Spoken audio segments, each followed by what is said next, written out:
अस्सलाम वालेकुम dear students.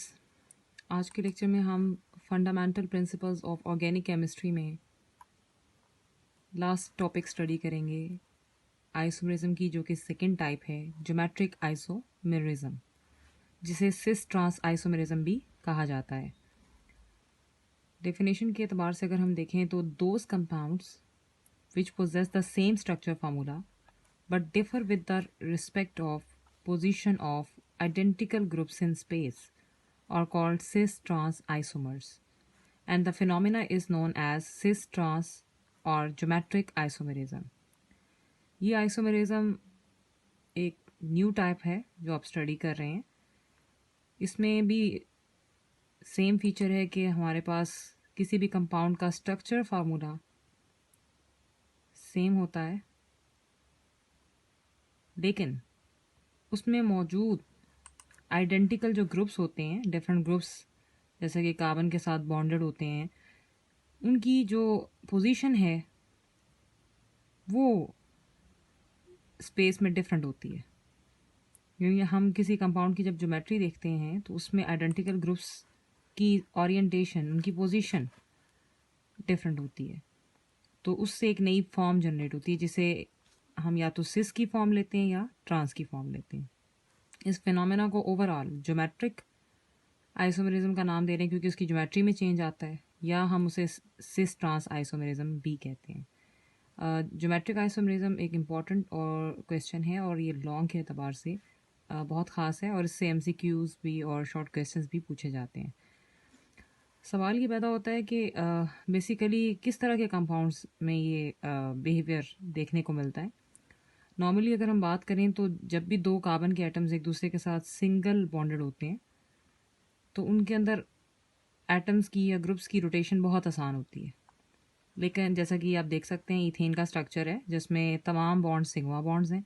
अब ये कार्बन और कार्बन के दरमियान जो सिंगल बॉन्ड है और सिग्मा बॉन्ड है, इसमें ग्रुप्स की रोटेशन बहुत आसान है, इजीली रोटेट कर सकते हैं।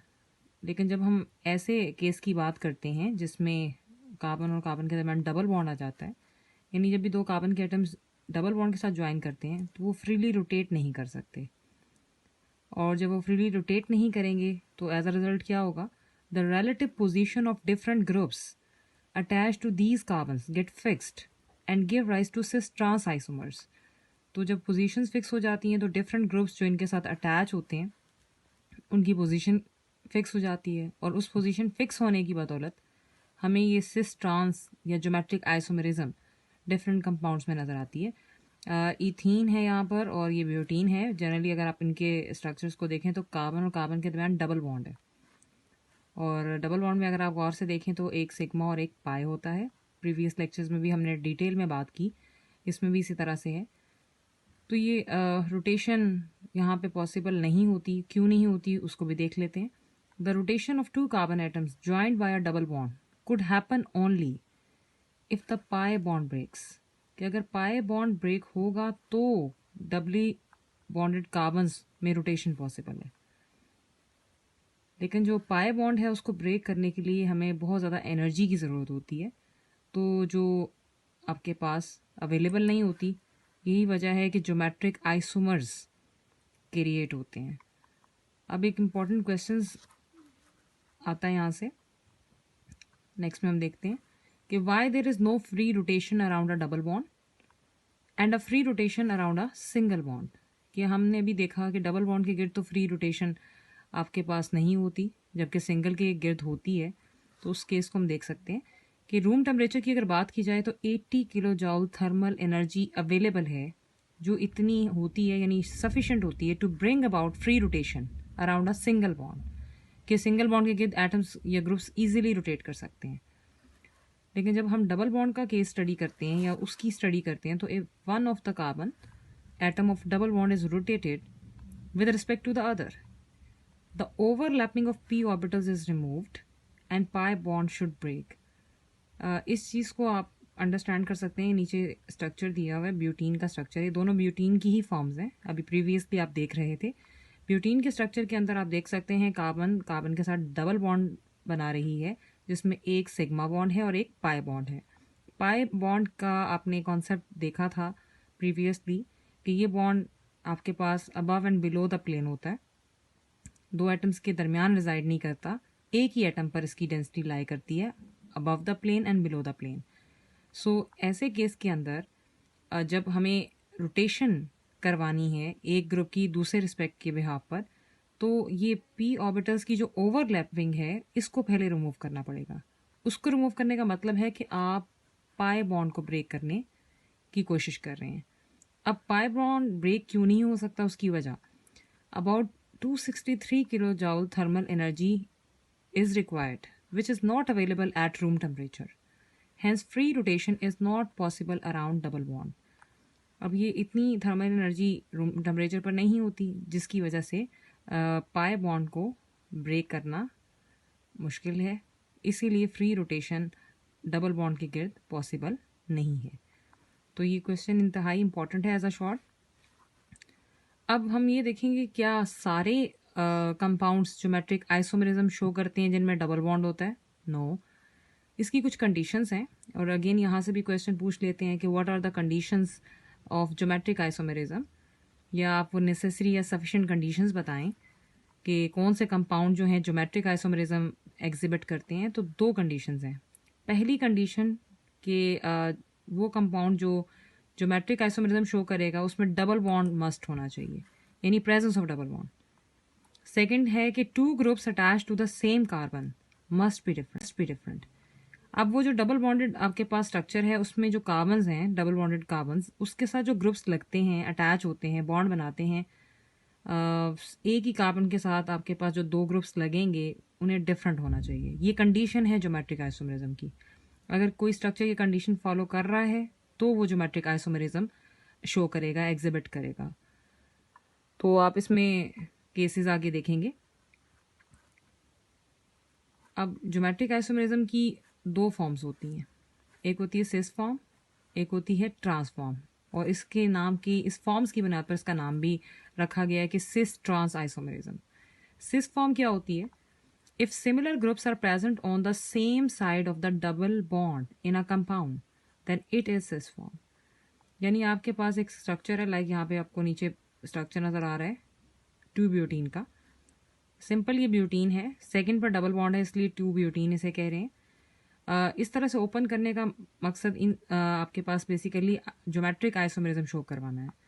जब हम डबल बॉन्डेड वाली कार्बन्स की लोकेशंस को ओपन करते हैं, यानी ये वाला आपके पास जो कार्बन है ये डबल बॉन्ड बना रही है, तो इसके आपके पास जो साथ दो ग्रुप्स अटैच हैं, इन ग्रुप्स का आपके पास इफेक्ट यहाँ पर असरअंदाज होगा।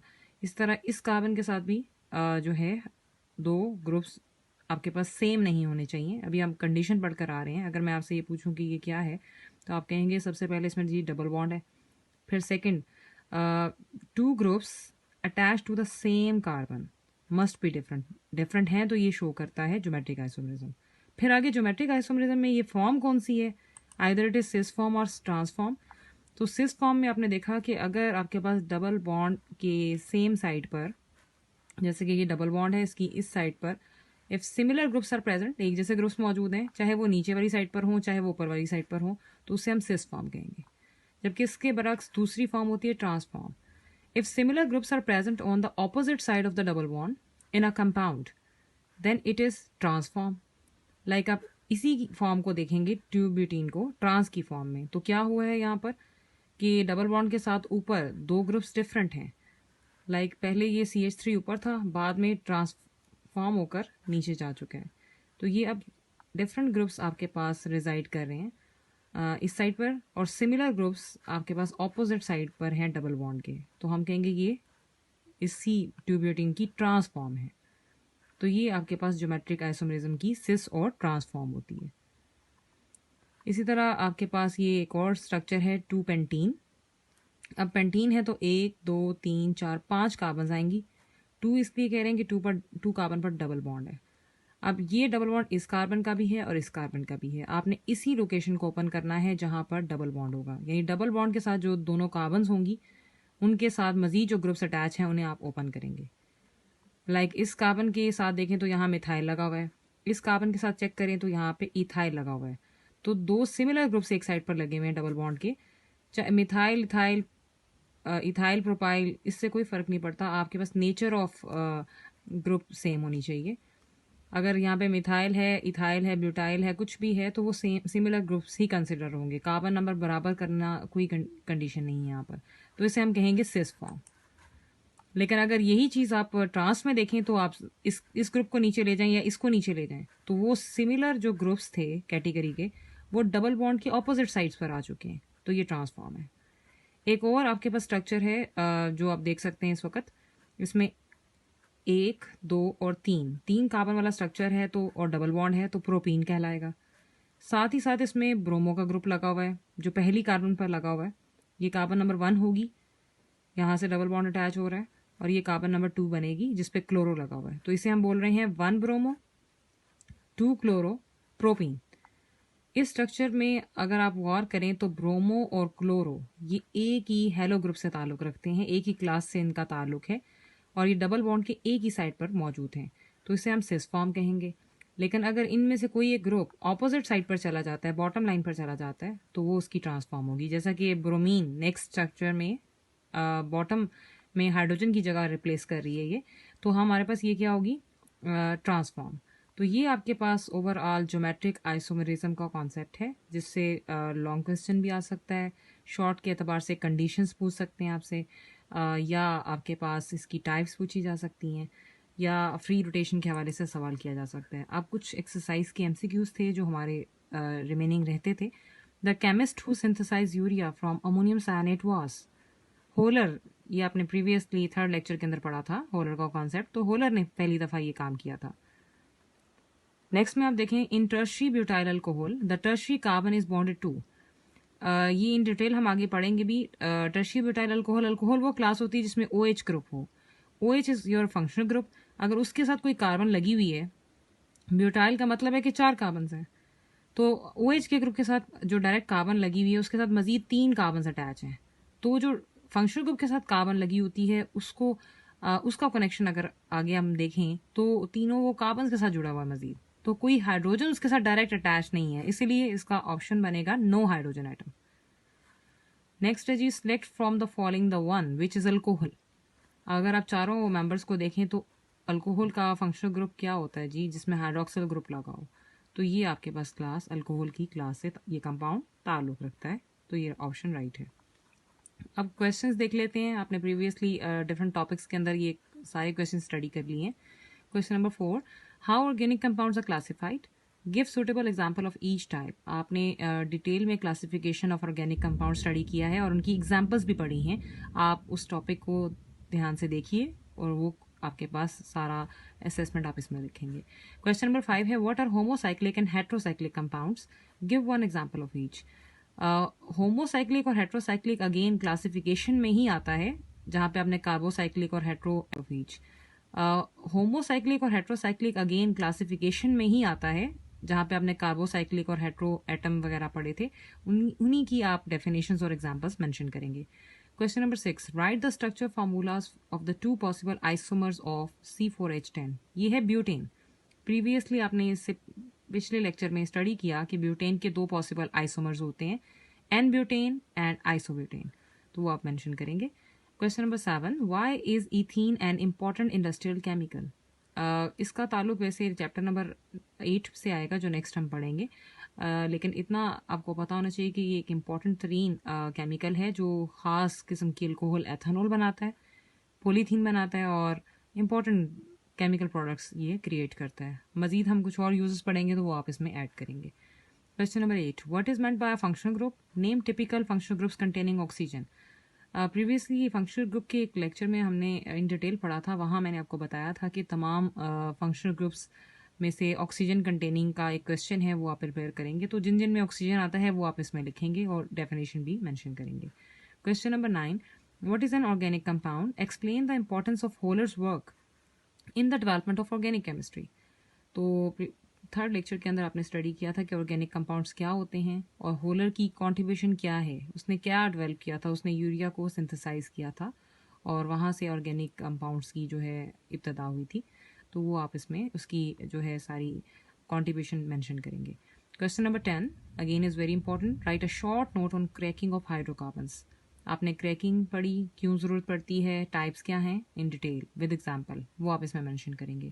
Question number 11, explain reforming of petroleum with the help of suitable example. Reforming का टॉपिक जब आपने स्टडी किया था तो यू रिमेंबर कि हमने वहाँ पर 2,2,4 ट्राई मिथाइल पेंटेन एक कंपाउंड था जिसका ऑक्टेन नंबर 100 होता था आर्बिट्रेरली, वो हमने स्टडी किया था. तो वो आप पूरा उसका केस यहाँ पे डिस्कस करेंगे. नेक्स्ट जो क्वेश्चन आ रहा है जी वो है question number 12, describe important sources of organic compounds. Organic compounds के सोर्सेज आपने कोल, नेचुरल गैस और पेट्रोलियम इन डिटेल पढ़े हैं. ये क्वेश्चन भी इंपॉर्टेंट है एज अ लॉन्ग, ये आप मेंशन करेंगे. Question number 13, what is orbital hybridization, और explain sp3, sp2 and sp modes of hybridization of carbon. Hybridization का टॉपिक निकालिए, उसको स्टडी कीजिए अगेन, तो आपको ये पूरे कॉन्सेप्ट्स क्लियर हो जाएंगे कि हमने वहाँ इन डिटेल हर एक क्लास को अलग अलग पढ़ा है हर लेक्चर के अंदर. Explain the question number 14. Explain the types of bonds and shapes of the following molecules using hybridization approach.